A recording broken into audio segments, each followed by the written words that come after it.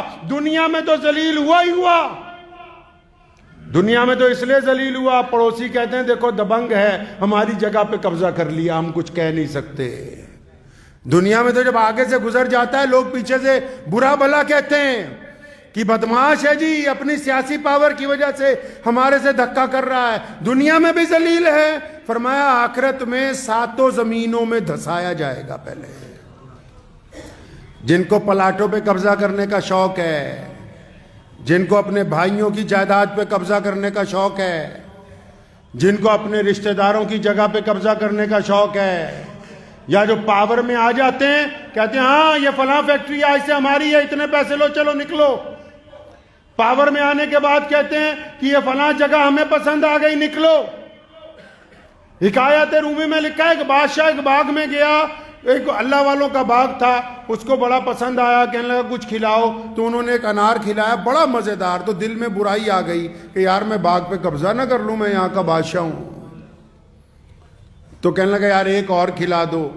جب دوسرا انار کھایا تو دیکھا بالکل کڑوا ہے، تو انہوں نے پوچھا اس سے کہ یہ پہلے والا میٹھا تھا، یہ کڑوا ہے؟ فرمایا پہلے تیری نیت میٹھی تھی، اب تیری نیت کڑوی ہے۔ تو جو لوگ دوسروں کی جائیداد پر قبضہ کرنا چاہتے ہیں اس امید پہ کہ یہ مر جائے، ان کا بٹوارا ہو جائے، ہم قبضہ کر لیں گے، تو نبی علیہ السلام فرماتے ہیں قیامت کے دن اس بندے کے لیے زمین کا طوق بنائیں گے۔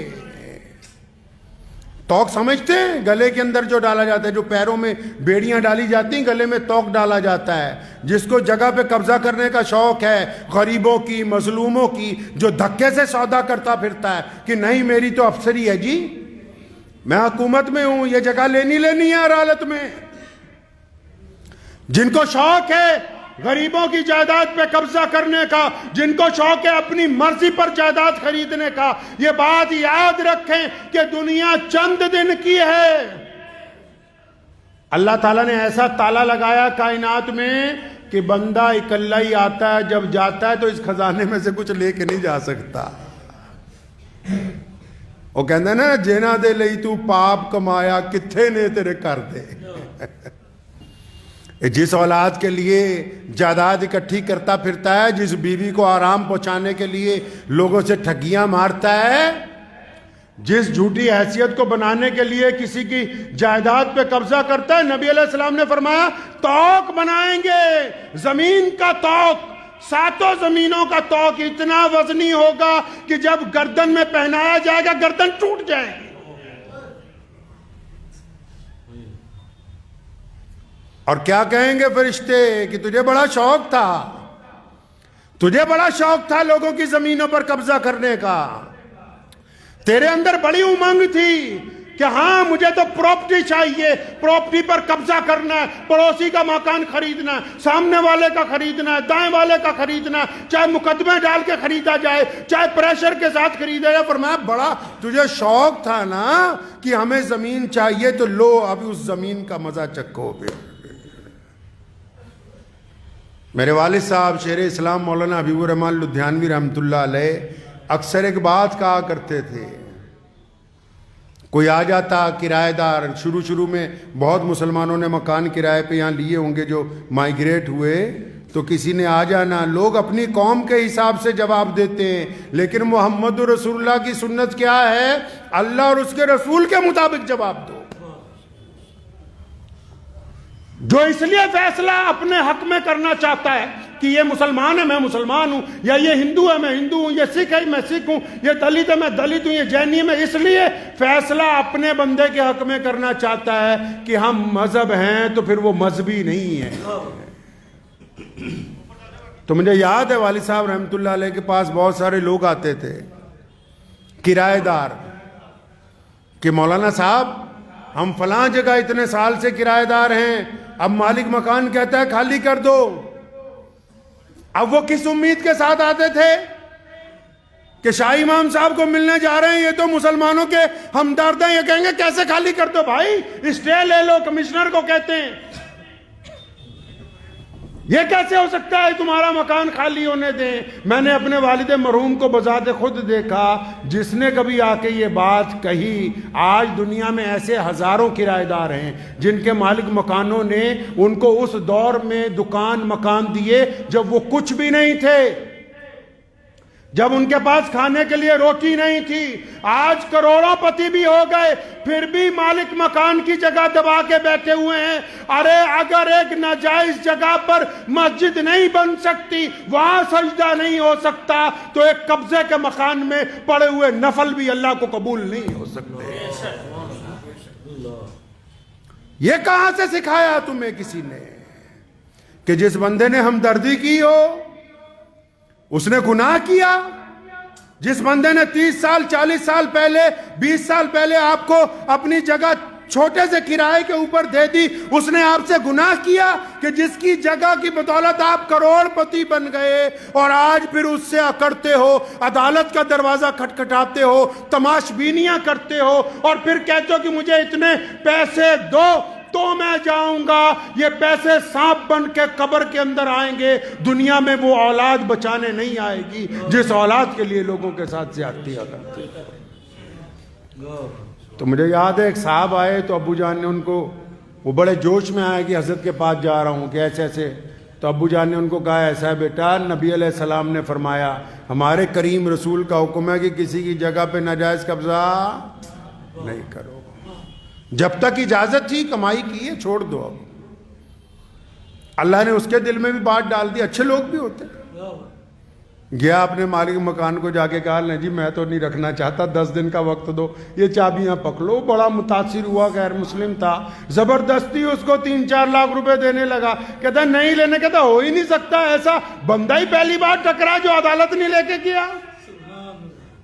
محمد رسول اللہ کی اتباع کریں گے، محمد رسول اللہ کی پیروی کریں گے تو اللہ دنیا میں بھی عزت دے گا، آخرت کے اندر بھی عزت دیں گے۔ ہم نے حضور اکرم صلی اللہ علیہ وسلم کی اتباع سمجھا کہ یہ اتباع صرف نماز کے وقت ہے، یہ اتباع صرف مسجد تک ہے، یہ اتباع صرف قرآن خوانی تک ہے۔ نہیں، زندگی کے تمام معاملات میں اللہ کے نبی صلی اللہ علیہ وسلم چاہتے ہیں کہ بندہ جس میں نرمی نہیں، فرمایا اس میں دین نہیں۔ آپ نے سنا ہے نا، پہلے بڑی بڑی حکومتیں ہوتی تھی دنیا میں، ہٹلر کو دیکھیے، تتاریوں کو دیکھیے، ہلاکو کا نام سنیے، بڑی بڑی حکومتیں دنیا میں تھیں، اب بھی ہیں، لیکن وقت گزرتا جاتا ہے اور ساری حکومتیں کتابوں میں اتہاس بن جاتی، تاریخ بن جاتی۔ کیوں؟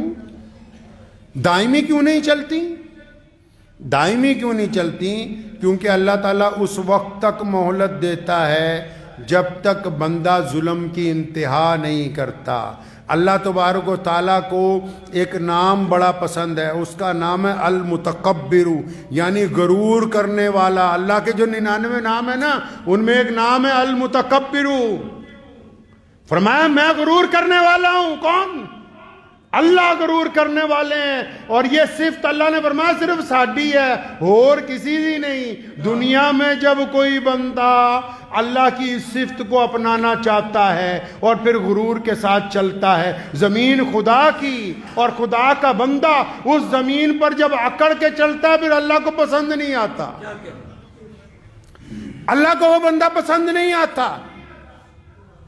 تبھی تو آپ نے سنا کہ بڑے بڑے خاندان، بڑی بڑی حکومتیں، بڑے بڑے کاروبار تاریخ کا حصہ بن گئے. لوگ آج پڑھتے ہیں کہ وہ بھی ہوتے تھے. کیوں بن گئے؟ کہ جب طاقت کے ذریعے غلط کام کرنے شروع کیے تو جب کہتے ہیں نا گناہوں کا گھڑا بھر گیا تو پھر وہ پھوٹ گیا. اب دنیا میں کوئی نام لینے والا بھی نہیں ہے. تو اس بات کو ذہن نشین کر لیں. جب گھر میں بٹوارا ہوتا ہے نا، سونے رسول صلی اللہ علیہ وسلم نے آرزو کی تھی. پیارے رسول نے فرمایا تھا 1450 سال پہلے. حضرت ربی رضی اللہ تعالیٰ عنہ تشریف لائے. یا رسول اللہ، میری 2 بہنیں، فلاں بھائی کے پاس اتنی جائیداد چلی گئی، دنیا میں کوئی قانون نہیں تھا. رسول اللہ صلی اللہ علیہ وسلم فکر مند ہوئے. اللہ نے قرآن پاک میں میراث کے اوپر باقاعدہ آیات نازل فرمائی اور یوں فرمایا کہ میرے محبوب، میری وصیت ہے کہ بیٹیوں کو جائیداد میں سے حصہ دینا ہے. جب باپ مر جاتا ہے تو سارے بیٹے تیار ہو جاتے ہیں اور بیٹی کا کوئی نام لیتا ہے، نہیں نہیں بہن کو کچھ نہیں دیں گے. اسلام نے کہا بہن مالدار ہو یا غریب ہو، دونوں صورتوں میں، بہن مالدار ہو یا غریب ہو، دونوں صورتوں میں بیٹی کو، ماں کو اس میں جائیداد میں سے حصہ دینا مسلمانوں کے اوپر فرض قرار دیا.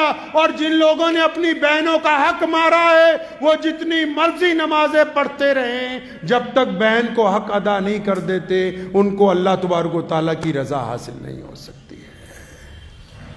تو جب جائیداد کا بٹوارا کرنے جاتے ہو تو بہنوں کا خیال رکھا کریں. اور یہ جن پراپرٹیوں پر قبضہ کر کے خوش ہوتے ہو یا جن مالک مکانوں کے خلاف اسٹے لے کے خوش ہوتے ہو کہ ہم نے بڑا کمال کر دیا، کمال نہیں کیا. زندگی میں ایک چیز کی گارنٹی نہیں ہے، باقی بہت چیزوں کی 100 سال کی گارنٹی ہے. یہ عمارت جس نے بنائی اس نے سوچا ہوگا 500 سال چلے گی، لیکن یہ 1000 سال چلے گی، اس کی گارنٹی. ابن صفی نے ایک بڑی خوبصورت بات لکھی. اس نے کہا انسان جب پلاننگ کرتا ہے نا تو اس ساری پلاننگ میں ایک چیز بھول جاتا ہے. کون سی؟ پلاننگ کرتا ہے کہ شادی کروں گا، بچے ہوں گے، کوٹھی بناؤں گا، فیکٹری بناؤں گا، فلاں جگہ گھومنے جاؤں گا، یہ کپڑے خریدوں گا، فلاں ہوٹل کے اندر جائیں گے، فلاں کار خریدیں گے. کہتا ساری پلاننگ تو فٹ ہوتی ہے، بس یہ بھول جاتا ہے کہ اس پلاننگ میں کسی موڑ کے اوپر موت کھڑی ہوئی ہے. جب وہ آ گئی ساری کی ساری پلاننگ ختم ہو جائے گی. پلاننگ میں موت کو بھول جاتا ہے. اور یہ کھڑی ہے اپنی جگہ، سارا دن بار بار آواز مارتی ہے بندے کو کہ میں آ رہی ہوں، تیاری رکھو، تیاری رکھو، اللہ کے حضور پیش ہونا ہے، قبر میں جانا ہے، مر کے اللہ حضور کو جواب دینا ہے. اور یہ ایسے غافل ہوئے کہ نہیں کہ شاید مرنا ہی نہیں ہے. نہیں نہیں، مرنا ہے آخر ایک دن اور پھر اللہ کو جواب دینا ہے. اسی لیے کسی کی ناجائز بے عزتی کرتے ہوئے نبی علیہ السلام نے فرمایا سارے دھراٹ سن لو جتنے ہیں جن کو شوق ہے، معاشرے میں بدترین بندہ وہ ہے، معاشرے کے اندر بدترین انسان وہ ہے جس کی بد کلامی کی وجہ سے لوگ اس سے ڈرتے ہوں. بدترین بندہ وہ ہے معاشرے میں، لوگ اس لیے اس سے دور بھاگتے ہوں کہ یار یہ مل گیا تو بے عزتی کر دے گا. تو نبی علیہ السلام نے کیا فرمایا؟ بڑی خوبصورت بات فرمائی. نبی علیہ السلام نے فرمایا کہ اگر کسی نے کسی دوسرے آدمی کی ایسی جگہ بے عزتی کی، یہ حدیث سنا رہا ہوں، لکھ کے لے جائیے دل پر، کہ کسی نے کسی ایسے آدمی کی ایسی جگہ بے عزتی کی جہاں لوگ اس کی عزت کرتے تھے. جیسے ہم کہیں پہنچے، کوئی بندہ بیٹھا، 5-7 لوگ بیٹھے اور وہ اس کی بڑی رسپیکٹ کرتے ہیں. جب وہ اٹھ کے گیا، کسی نے کہا کہ بڑا نیک ہے، آپ کہا نہیں نہیں میں بتاتا ہوں یہ کیا ہے، میں بتاتا ہوں اس کی اصلیت. نبی علیہ السلام نے فرمایا کسی نے اپنے بھائی کی، مطلب کسی جاننے والے کی ایسی جگہ بے عزتی کی جہاں 4 لوگ اس کی عزت کرتے تھے، تو فرمایا اللہ تعالیٰ اس کی ایسی جگہ بے عزتی کروائے گا جہاں 4 لوگ اس کی عزت کرتے تھے. اس لیے جب بھی کچھ کرنا ہو دو چیزوں کو اللہ کے رسول نے فرمایا، اپنی زبان کو اور اپنی شرمگاہ کو اپنے قابو کے اندر رکھیں تو اللہ تبارک و تعالیٰ آپ کو عزت عطا فرمائیں گے دنیا میں بھی اور آخرت میں بھی۔ دعا کیجئے اللہ تبارک و تعالیٰ مجھے بھی اور آپ سب کو بھی ان کے اوپر عمل کرنے کی توفیق عطا فرمائے۔ وآخر دعوانا ان الحمدللہ رب العالمین۔